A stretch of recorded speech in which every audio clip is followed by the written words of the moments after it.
Welcome into a D this season. And Mike, the Colorado Avalanche are 0-4. What is going on? Is there a light at the end of this dark tunnel? They lose to the Boston Bruins last night at Ball Arena by a final score of 5-3. Got it to 4-3. You were thinking maybe this is the win that swings the momentum on the season. Empty netter on a turnover by Nathan MacKinnon.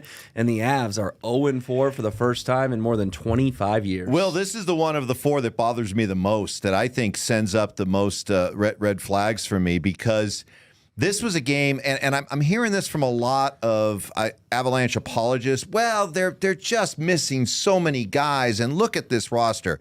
Stop it. There's enough talent still left on this team that doesn't excuse the lack of effort and the work. What I saw in that game against the Bruins last night, especially over the first half of that game, was a team that it just was getting outworked. This isn't a matter of talent or skill. It's a matter of effort and want to and hunger and desire. And the Avalanche were losing battles all over the ice. The play was being taken to them.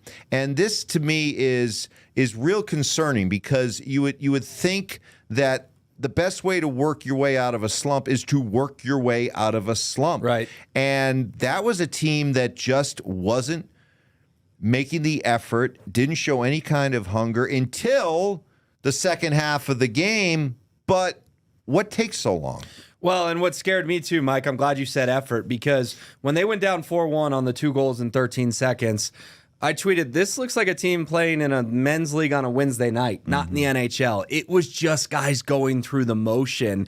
And I'm with you, because there are teams in this town, the Denver Broncos, for example. They're not very good, but most people don't question their effort. They're young, they're hungry.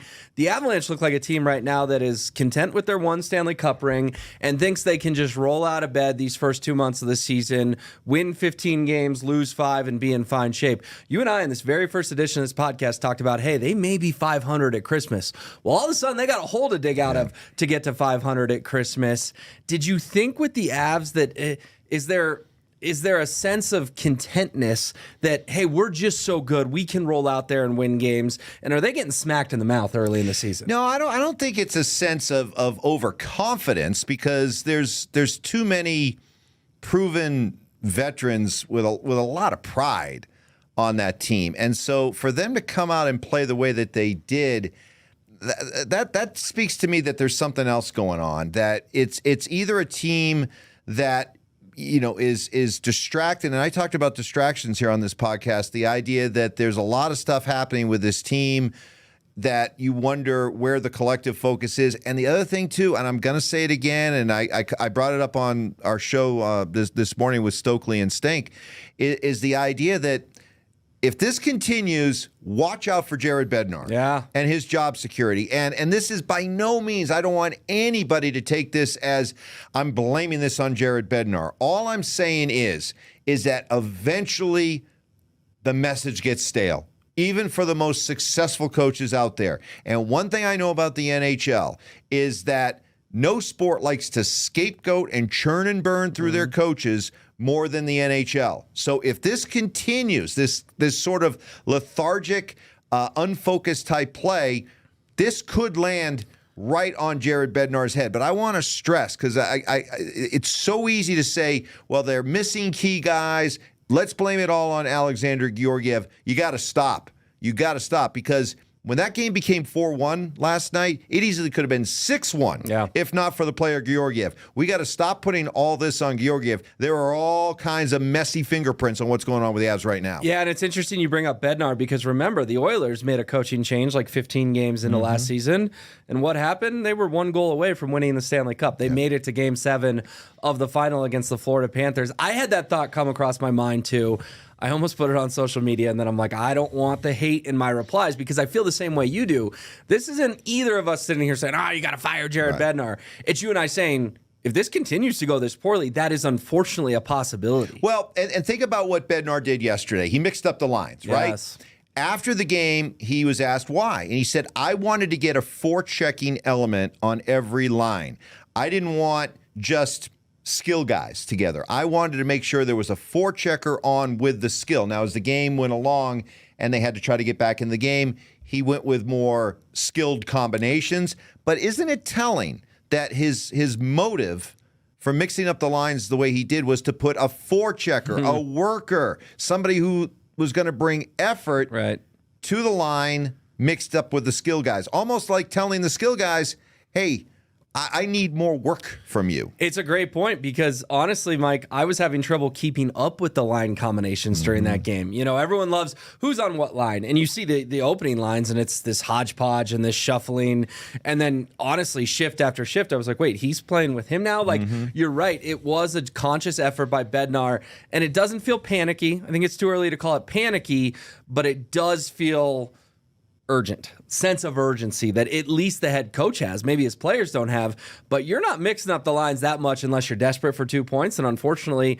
they got 0 last night. And we've seen the stats. Only 25% of teams in the last dozen years, maybe more, that have started 0-4 have made the playoffs. But don't listen to what they say, watch what they do. And when they put together line combinations, and this wasn't just simply picking names out of a hat, there was a method to the madness, as he described, and it was, I need more effort. I need more work from these guys. And then they go out and play the first half of a hockey game in which they're getting outworked all over the ice. Here's where I'd leave it for me. Are the Avalanche missing the kind of talent that they're going to need back to win the Stanley Cup? Yes. Are they missing so much talent that they can't grind out wins over the Blue Jackets, Islanders, and Bruins? No. That's a good point. Let's talk about a pivotal moment in the game last night, and that was Matt Steinberg making his NHL debut, gets in a fight with Nikita Zadorov, our old friend Big Z. And Mike, that did change the temperature of that game. It took it from 4-1 to 4-3. The Avs definitely looked like they had more bounce in their step, more juice in their skates. But let's be honest, you need a rookie in his NHL debut to go pick a fight with someone to get you going. In some senses, you love to see it. He's making an impact in game one, and in others, it's like, that's what you needed to wake you up? I think you are 100% on. First of all, kudos to him, a rookie, for recognizing the boys need a spark. Let me go out and see if I can provide it.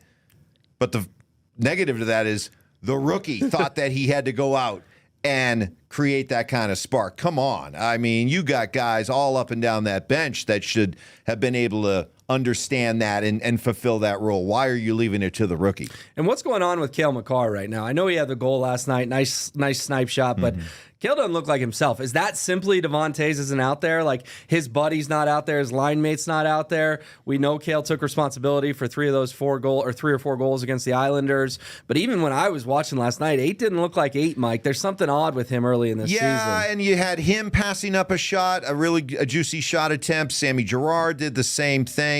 Yeah, there's an element right now where the guys are not either trying hard enough with the work ethic, or maybe they're pressing too much, overpassing, try to make the great play, trying to get teammates going. So you put it all together, and yeah, it's a mess. Now the good news is the last time the only other time as an Avalanche team that started 0-4, 98-99, that team came within 1 win of going to the Stanley Cup Finals. So there's a ton of hockey left. And I know that there are some folks out there who really want to push the panic button. I'm not willing to go right there. I had people yesterday reaching out to me, Mike, you need to go on the air tomorrow and start preparing Avalanche fans for the idea that they may miss the playoffs this year. And I told those people, no, I'm not going to do that. Not yet. That's way too premature. Not yet. The Ducks come in Friday night at Ball Arena. That's your get-right game. I was going to say, we thought the Islanders was the get-right game. We thought Columbus.